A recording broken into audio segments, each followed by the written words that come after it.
ketika Bani Israel ingin melihat Allah Subhanahu wa Ta'ala, sebuah peristiwa yang memperlihatkan keinginan manusia untuk mengalami kehadiran ilahi secara langsung.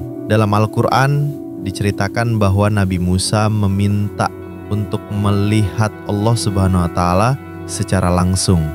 Dan Bani Israel juga memiliki keinginan serupa untuk menyaksikan Allah Subhanahu wa Ta'ala dengan mata kepala mereka sendiri.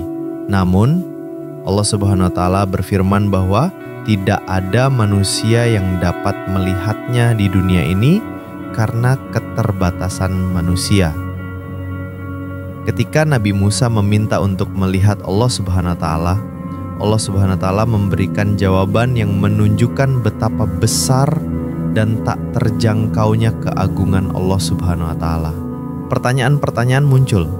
Mengapa Bani Israel begitu bersemangat untuk melihat Allah Subhanahu wa Ta'ala?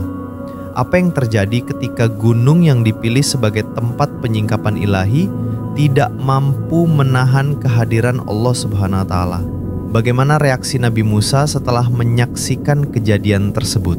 Menurut Al-Quran, ketika Nabi Musa meminta untuk melihat Allah Subhanahu wa Ta'ala, Allah Subhanahu wa Ta'ala berfirman bahwa gunung yang dipilih sebagai tempat penyingkapan ilahi akan hancur berkeping-keping jika Allah Subhanahu wa Ta'ala menampakkan dirinya. Dan memang ketika Allah Subhanahu wa Ta'ala menampakkan dirinya pada gunung tersebut, gunung itu hancur dan Nabi Musa pun jatuh pingsan karena tak kuasa menahan keagungan Allah Subhanahu wa Ta'ala. Kisah ini menjadi pengingat tentang betapa besar dan tak terjangkaunya keagungan Allah Subhanahu wa Ta'ala, serta betapa manusia hanya mampu mendekatinya melalui iman dan ketaatan. Apakah Anda ingin tahu lebih lanjut tentang bagaimana kisah ini digambarkan dalam Al-Quran dan tradisi Islam? Atau ingin mendalami makna spiritual dari peristiwa tersebut?